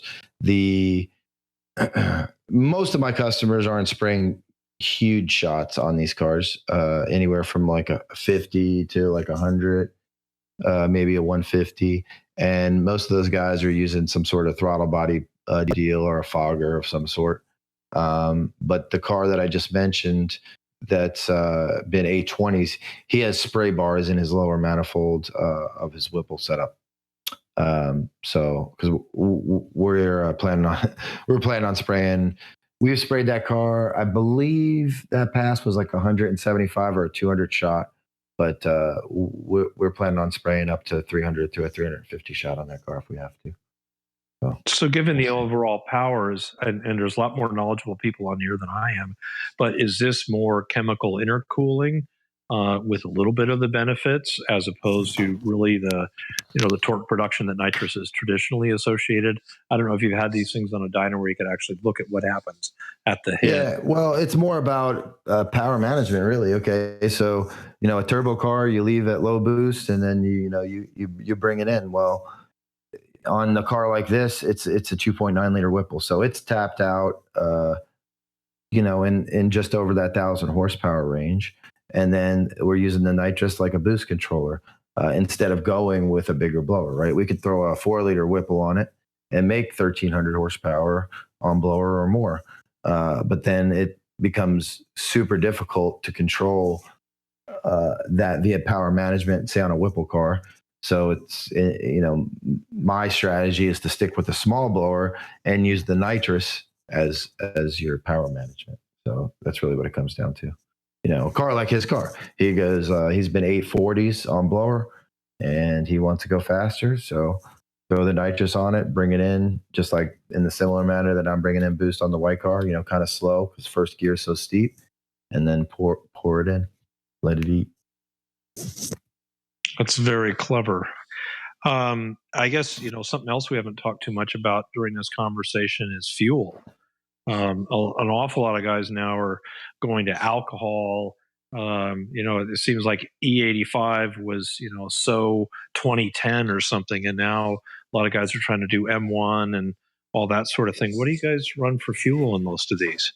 All these, I don't mess with M1 at all on these cars because, that's definitely getting into the point of, mechanical pumps a lot of the times on the power we're talking about. And that's beyond these cars here. Most of my customers, I'd say literally 90% are on some sort of E85 fuel. The guys that are going fast, I mean, discounting the pump gas guys, of course, and anybody that's running non-pump gas, almost all of them are running E85. And then I have the few guys that can't get E85 are running on, some sort of like MS109 or something like that. But wow. We just now switched over. I'm using the Ignite 114 in the white car with nice results. And where I live in Florida, we have very good pump E85. Yep, because you guys, it's nice down here all the time. We don't get winter blend or anything. I know like that your pump gas tends to test out nice too. The pump gasoline, anywhere in the South near the refinery states or whatever, where a lot of us live, it has to travel farther away, and the quality gets crappier as it gets up here. But I've always been like a pump E85 guy, screw the expensive stuff. But when you're getting into pushing the car as hard as we're pushing the white car, I changed my tone a bit on that. It's like, sure, we're not really going through that much. Do you think you've seen results with those fuels over a number of different tests at all, or anything that would indicate that it was? I'm doing it for the reliability, but I did test the Ignite 114 in a Whipple stick shift car, which gives me a little bit more cleaner results with the stick, and without adding any more timing, just the swap, I saw about 5% on power gains. I'm almost wondering more about longevity, but that's pretty impressive right there. So I have noticed the plugs are much cleaner on the Ignite than the pump E85, because you got to remember, on pump E85, the other 15%, there's no real guarantee. Yeah, you don't know what it is. Yeah. It's the law on what that has to be is kind of vague. It's as far as how good it is. I have some road racers that blend their own different gasolines and ethanols, and it's just kind of interesting that they come up with similar results. But and I was surprised. Like I said, the Ignite picked up about 5% power, so that's a lot to me. That's nuts. But I mean, that you might have been on a safe tune or something, and that's what he claims. He claimed that, and I tested it. That's a pretty big and that's without adding any more timing. Yeah. That's no more timing at all. That's impressive. I'm really impressed. That's a lot of power. Yeah. And I have seen similar gains on also C85 from VP. It seems to add a little chunk of power too over pump, at least in my area. That is interesting. So as the sole representative from the late, great state of California, where we don't have any of these fun things, I do know that MS109 is an oxygenated, unleaded fuel.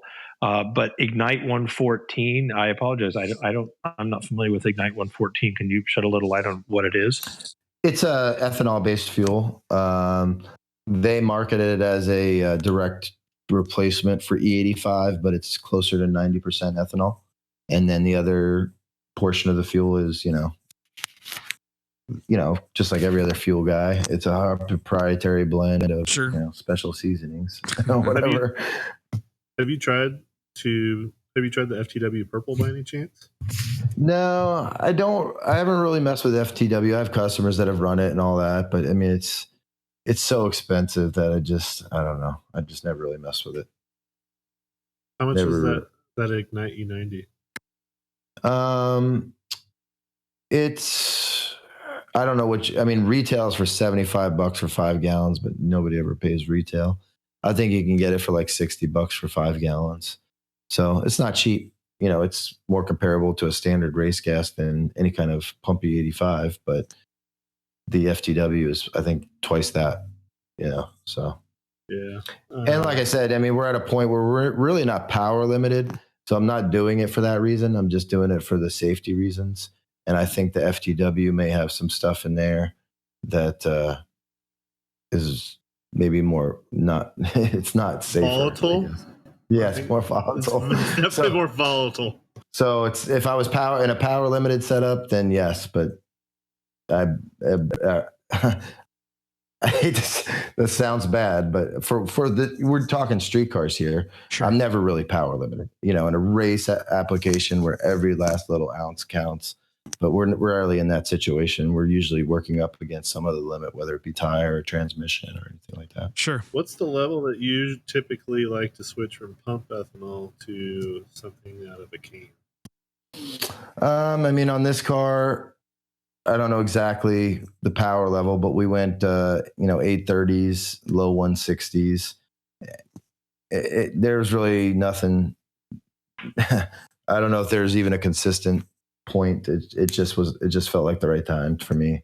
I was like, we were switching over the car. We went from the straight 100% bolt-on turbo kit pump. It was part of the story of the car. Pump E85, 100%.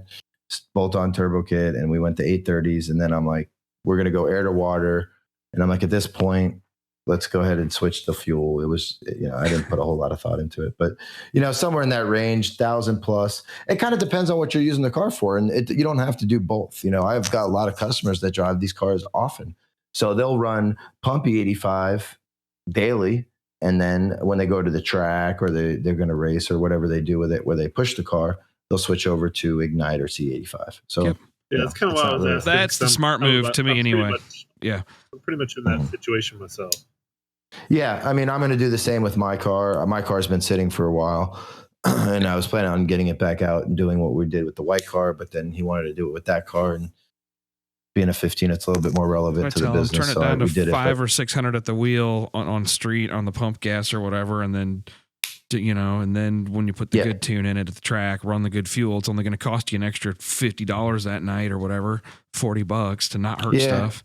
Or even on my car, I'll still run it on pump gas or pump E85 at a higher power, just a softer tune up, less timing, stuff like that. So, I'll run my car on both because my car will still, I'll still see the street with it. It may be the one going on drag week if I wind up doing it with the buddy of mine if the white car is not fixed. We're friends and fans of drag week here, so that'll be awesome to see. Yeah, it would be my first trip, so it's I still have to work out the details, but I most likely will either be bringing the white car or my 2011 twin turbo car, which either car will have to be dialed back for the 850 class, so they should both be right there. So I'll be a bracket racing, I guess. I was just trying to think. I was like, does your 11 have a cage in it? My 11 and the white car both have 850 cages in them, certified cages. I couldn't remember if the red car had. Yeah, I did that for the same reason as the white car, just to make people. I knew the plan is to make it faster than 850, but for my own safety and also just to at least show we're making an effort to the tracks because they could get pretty upset when you don't have anything in there. But, I went from a guy that really didn't care too much about safety to somebody who's getting pretty anal about it. I just watched your live video about that the other day. Yeah, I was always kind of cocky about it. I'm like, oh, it's a new car, it's safe, and blah, blah, blah. But I'll tell you what, when I hit that wall Sunday, I was like, thank God I had all my safety equipment on. I had my next gen on. I felt, nothing, nice. I feel fine. And that was still a decent hit, it's not, it doesn't, it's always worse in the car than it looks outside. Yeah. Yeah. It hit super solid on the side of the car, but yeah, of course it still wasn't anywhere near like a top end wreck, thank God. But, But it was more of just the wake up call. Like, okay, this did happen at 100 and I was fine. If it happened at 200, I may not have been fine, but I'll be alive. If, without the safety equipment, right, you're not going to make it. No, Well, I mean, that's good to see that stuff work. too, Yeah, fire is the worst thing. We've talked to Lyle Barnett a couple times, but that's yeah, I mean, it's good to see the safety stuff work, and I hate to see it's good to see something get hurt, but you guys will be back at it. I mean, you're obviously with a camp of people who are working really hard at this stuff too, because it takes a team of people to keep an effort going, especially when you're breaking new ground on stuff. So, I mean, probably not the biggest car setback. We work. No, we work in conjunction with the shop next door to us called Rare Fab that does, I do the driving and tune it and, kind of spec out the car and help make the calls on the car. But they're really the stars of the putting the car together and making it perform so flawlessly. I've been tuning for 15 years and I've never worked with a group of guys where I literally have to do zero troubleshooting. In a car like that, that's very rare. Everything works exactly how I expect it to. So we'll see how the next one goes, but this one went awesome. Nice. That's quite an accomplishment. Yeah. On the safety front, I think it's worth mentioning that you're not just running safety equipment for what you do or what your car does and the predictability of it. You're also using safety equipment because of potentially the Yahoo in the next lane. Just ask Johnny Lindbergh about having John Force in the next lane. So you just don't know. Well, look at me. I mean, I was out of control, headed to the left lane. It was just behind the other guy. I could have been that Yahoo smashing the other guy right into the wall, and his car was fine. It could have been me hitting him. So you're right. It's just you never know what's going to happen. It could be anything. That's exactly why I don't think that really any street car should have more than an 850 cage. I think that a funny car cage is really unsafe. It can be brutal. Yeah. Yeah, and that's been the discussion on this car. A couple guys have given me hell about it. It's like, look, guys, I think an 850 cage is already a little dangerous on the street. Yeah. But I've got the seat mounted pretty low, and if I'm strapped in on the street, I think my head would clear the bars. That's why I tell people, I'm like, that these cages don't work unless, especially a funny car cage, unless you're suited up. Yep. Well, your seatbelt has to, your belts have to be tight. Contained. To have a helmet on. Like if your belts aren't even tight, I mean, who drives around with their belts tight? Yeah, exactly. Not as tight as they're supposed to be. Does. Nobody. Yeah. I just drove my 2011. I was at my shop and I had too many cars there and I couldn't keep it inside, so I decided to drive it home. And I don't have stock seatbelts in that car anymore. And I drove with one shoulder belt off because I couldn't turn around and look, over my shoulder, for traffic. And I'm like, this is really safe. I just got in a wreck Sunday and now I'm driving this car with one shoulder belt on. If something happens, I'm going to feel like a real idiot. I think SFI should look at a spec for the street car stuff where the halo is removable. The funny car loop. Yeah, that's an interesting idea. Yeah, I think that would be the solution to a lot of the safety issues and allow the cars to run as fast as they're capable of and still be, capable of being street driven safely and street driven safely. Yeah, I bought a biker chrome dome helmet so I'd have something on my head just for the reason of the bars. Yeah. I'll never put a funny car cage in my car as long as it's a street car because it's you're just going to scramble your shit. Metal beats flesh every time. Well, a perfect example of this whole problem is the white car.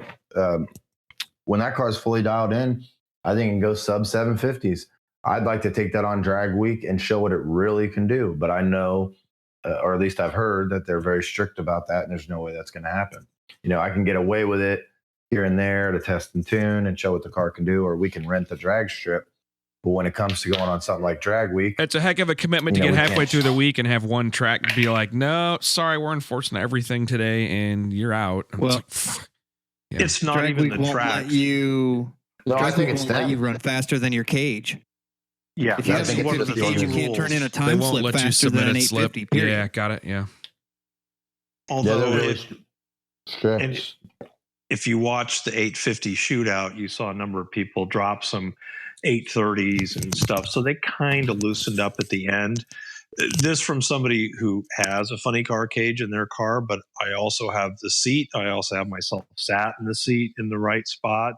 And yeah, when I drive down the road, I've got the 5-point on it because I don't want to scramble stuff. So, but my seat is a full containment. It's a road race seat. It's not a drag race seat. So, and I don't know what it is about. Here I am, an old guy, with little to live for, and yet I've got all the safety shit, and all the young guys don't. I've never understood that, but I did the same thing. That's the way it's been for a long time, though.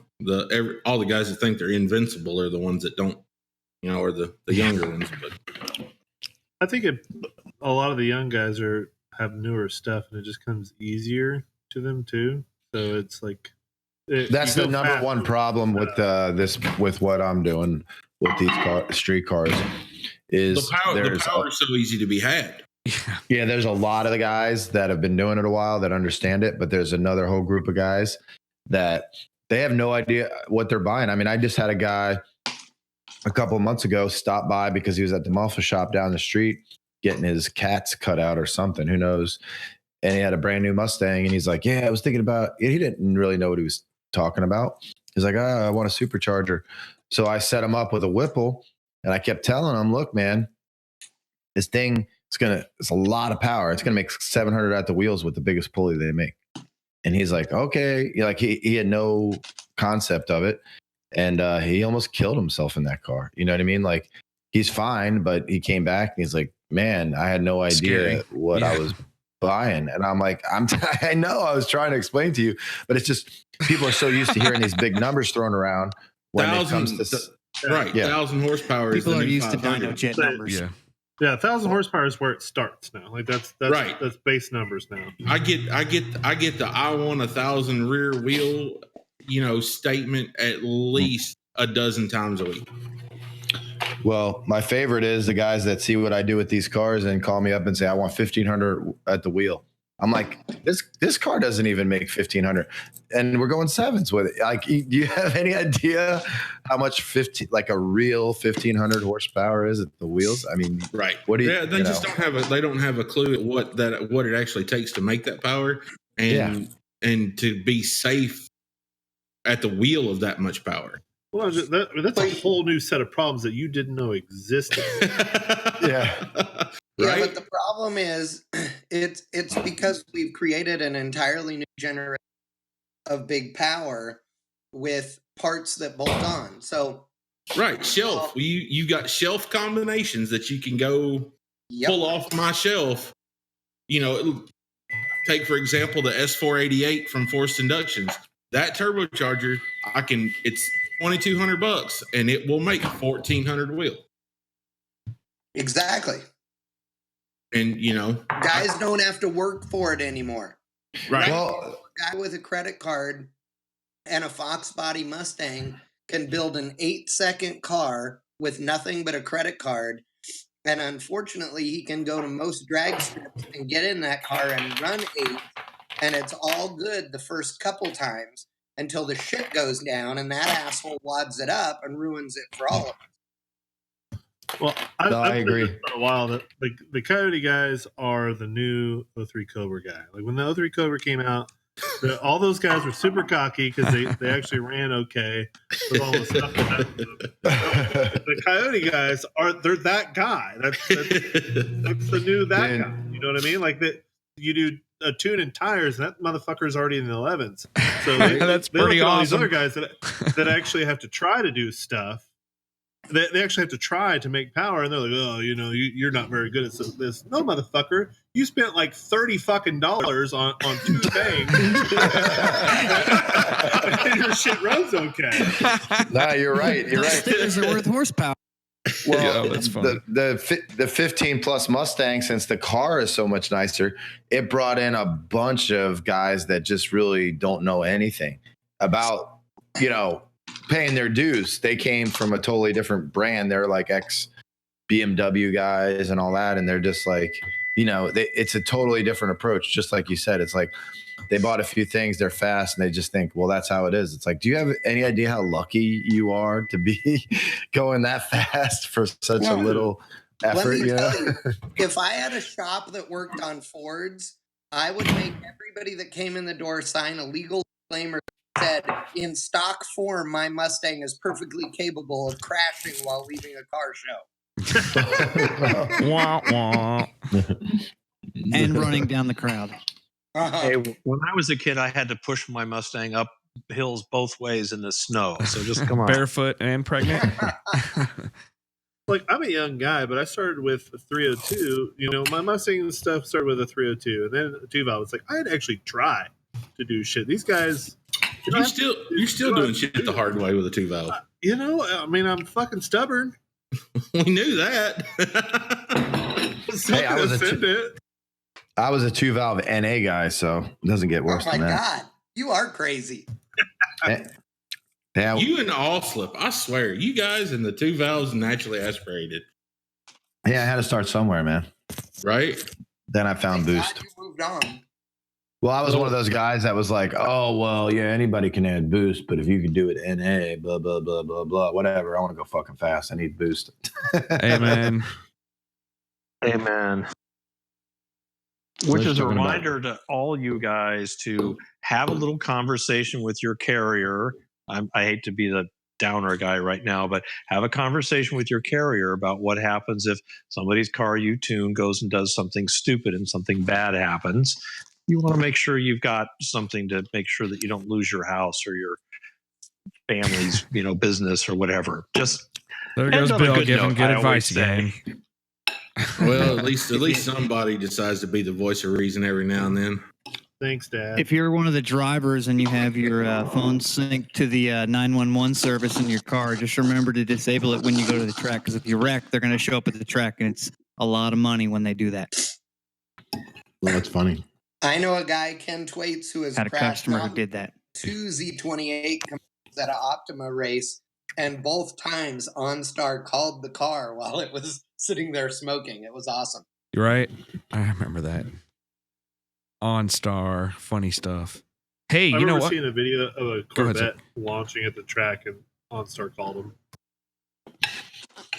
No, I've actually seen that happen. Hennessy had that happen once too. There was a video that was kind of going around that was funny, but I saw that happen once too, where an OnStar call was placed, didn't even realize it, in a car that made, it was a Camaro that ran bottom sevens in drag week trim. But at ZL1, it was Tom McGilton's car. A certain white one? Yes. Yeah, that white one? Yeah, well, yeah. and it wasn't racing when it did its call thing. It was in the parking lot at Larry's. It didn't like something I was doing or we were doing or something. And it wasn't a big deal. I didn't even remember. I don't even know how many people even knew that it did. It was just something stupid where it was trying to call out, and we were playing around with things like the reverse lights, dropping in gear, even though it had a TH400 trans in it. But originally it was a manual trans car. But getting these cars to do it was just a huge pain in the ass, like 3 weeks worth of work. That's how I got to know Eric Brooks. He hooked me up with guys at HP Tuners who helped us get around a whole bunch of stuff to make that car work. But that's why I said that had to be McGilton's car, because that's a quantity of one. Yes. Yep. Right? It was Tom's car. I don't think he minds us talking about it. I've worked with them a number of times. They've been to my classes and everything.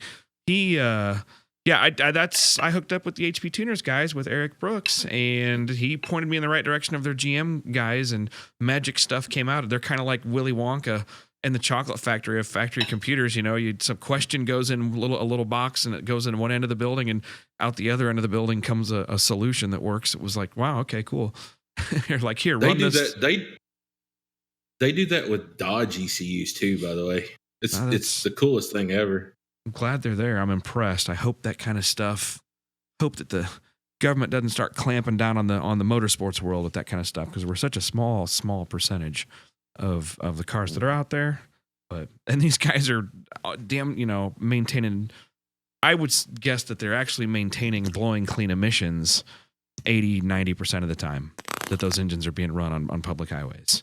So just my thoughts. They're probably pretty close. And, it's the ones you remove the catalyst, fine. Okay, that's going to cut that number down. But you get my point. They're not far off. I mean, for the run time and the percentage of load they're run while they're running. If they're driving around on the road, they're not running wide open throttle, so the low, not burning, I guess what I'm saying is not big, huge emission spewers, not like the diesel guys anyway.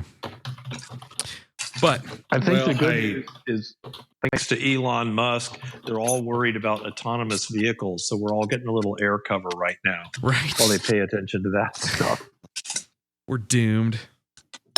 Self-driving cars crashing. I apologize. I talked over someone. My apologies. No problem. Somebody's over there wrenching. Make a dinner over all of us. Yeah. I just want to know how the ramen is. Is the ramen good? Sorry, guys. I was really hungry. No, it's okay, man. We're going to mute you, though. How's that pronounced? Is that Rain Man? It's actually Indian food. Chicken korma. Are you eating with your hands? Is that what all the noise is? I think it was the microwave is what everybody heard. I don't think anybody heard a microwave. It's just you. No. It's okay. We're good because it's about over. We're 5 minutes overdue. I guess we don't really have a time limit here. But man, it's getting late for you. Salmon and asparagus and broccoli. So. Yeah, man, this guy's doing it like a boss. He's sitting up there at plate, hitting home runs all night long. Man, thanks for answering everybody's questions. We much appreciate it. I was tuning a car in Texas while we were doing this. I wondered if you had something going on, and I thought for a minute there I might be hearing a doorbell or something too, but a door chime. Nah, finishing up a car on the dyno. Made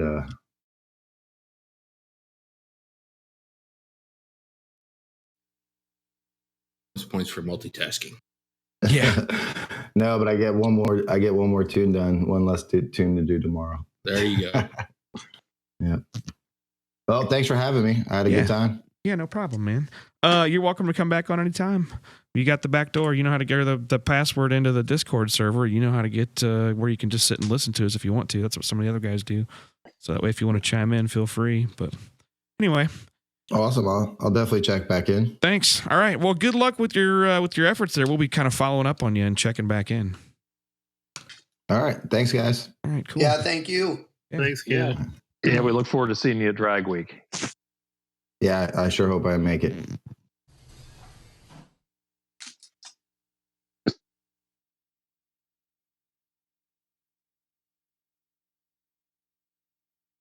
Scott went to eat.